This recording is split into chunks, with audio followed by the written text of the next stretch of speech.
C'est votre vie? Oui, le rendez-vous de première édition qui parle de votre quotidien.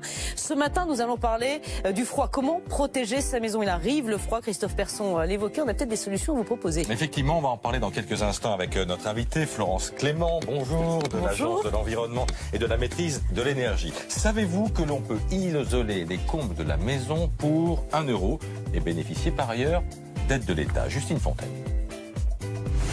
Pour faire des économies d'énergie, Patrick a décidé de refaire l'isolation de ses combles.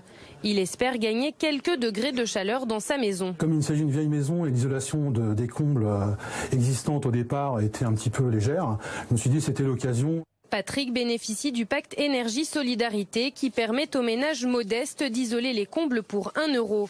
L'opération est simple. En 1 heure, les techniciens déposent une simple couche de 30 cm de laine de verre. La chaleur monte, donc isoler les combles, c'est le premier point à traiter dans une maison.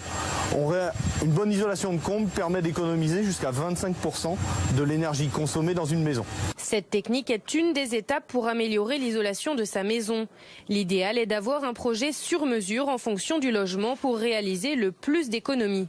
Il est important d'avoir une approche globale du logement sur toutes les dimensions possibles, notamment l'isolation des planchers, l'isolation des murs, l'isolation des fenêtres, le changement de chaudière ou encore une réflexion sur la ventilation.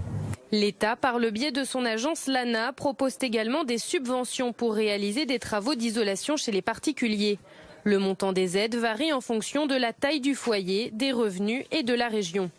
Bonjour Florence Clément, donc de l'Agence de l'environnement et de la maîtrise de l'énergie. Vous nous avez fourni un schéma très intéressant, le schéma d'une maison que l'on va regarder.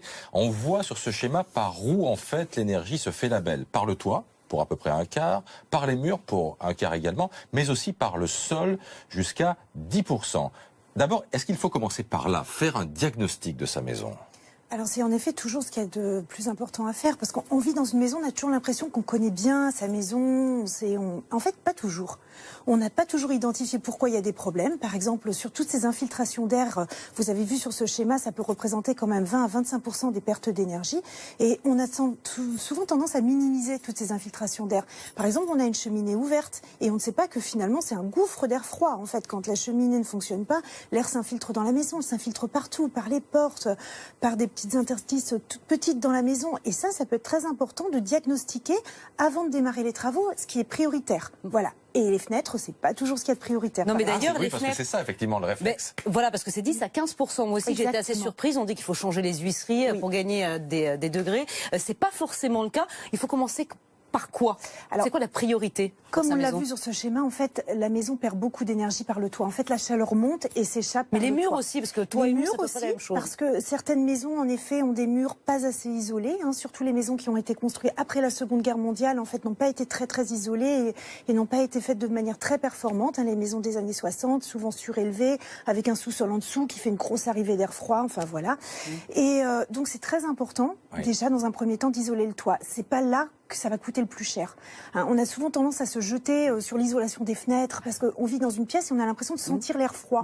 Donc on se dit c'est les fenêtres qui sont le poste le plus important à changer et en fait c'est souvent le toit. D'un mot Florence, il y a des aides pour ça? Alors il y a des aides pour tous les travaux d'isolation dans la maison. Vous avez des aides pour le toit, pour les fenêtres, pour les murs, même pour l'installation d'un système de chauffage performant, comme des chaudières à haute performance, l'installation d'un poêle à bois. Enfin, si vous voulez que votre maison devienne confortable et soit beaucoup moins consommatrice d'énergie, en fait, vous êtes assez aidé. Voilà, il est encore temps, même si les températures très basses sont d'ores et déjà de retour sur la France, puisque Christophe Persson nous disait tout à l'heure qu'il ferait des températures dignes d'un mois de décembre à partir de ce week-end. Voilà. Merci d'être venu nous voir ce matin.